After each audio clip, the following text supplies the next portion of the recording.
ರಾಜ್ಯದ ಹವಾಮಾನ ವರದಿ ಇಂತಿದೆ. ರಾಜ್ಯದ ಕರಾವಳಿಯಲ್ಲಿ ನೈಋತ್ಯ ಮುಂಗಾರು ಸಾಮಾನ್ಯ, ಉತ್ತರ ಒಳನಾಡಿನಲ್ಲಿ ಸಕ್ರಿಯ, ದಕ್ಷಿಣ ಒಳನಾಡಿನಲ್ಲಿ ದುರ್ಬಲ. ಕರಾವಳಿಯ ಬಹುತೇಕ ಕಡೆ ಹಾಗೂ ಒಳನಾಡಿನ ಕೆಲ ಪ್ರದೇಶಗಳಲ್ಲಿ ಮಳೆಯಾಗಿದೆ. ಉತ್ತರ ಕನ್ನಡ ಜಿಲ್ಲೆಯ ಮಂಕಿಯಲ್ಲಿ ಅತಿ ಹೆಚ್ಚು 16 ಸೆಂಟಿಮೀಟರ್ ಮಳೆಯಾಗಿದೆ. ಉಳಿದಂತೆ ಶಿರಾಲಿ, ಹೊನ್ನಾವರ, ಗೇರುಸೊಪ್ಪ 9, ಕದ್ರಾ 8, ಕ್ಯಾಸಲ್ ರಾಕ್, ಕುಮಟಾ, ಕಕ್ಕೇರಿ 7, ಗೋಕರ್ಣ, ಪುತ್ತೂರು 6, ಅಂಕೋಲಾ, ಮೂಲ್ಕಿ, ಉಡುಪಿ, ಯಾದಗಿರಿ, ಶಹಾಪುರದಲ್ಲಿ 5 ಸೆಂಟಿಮೀಟರ್ ಮಳೆಯಾಗಿದೆ. ಮುನ್ಸೂಚನೆಯಂತೆ ಮುಂದಿನ 7 ದಿನಗಳಲ್ಲಿ ರಾಜ್ಯದ ಕೆಲ ಪ್ರದೇಶಗಳಲ್ಲಿ ಭಾರೀ ಮಳೆಯಾಗುವ ಸಾಧ್ಯತೆ.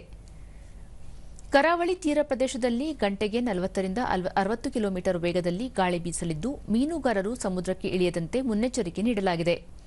ಬೆಂಗಳೂರು ಸುತ್ತಮುತ್ತ ಸಾಮಾನ್ಯ ಮೋಡ ಕವಿದ ವಾತಾವರಣ, ಹಗುರ ಮಳೆ ಸಾಧ್ಯತೆ.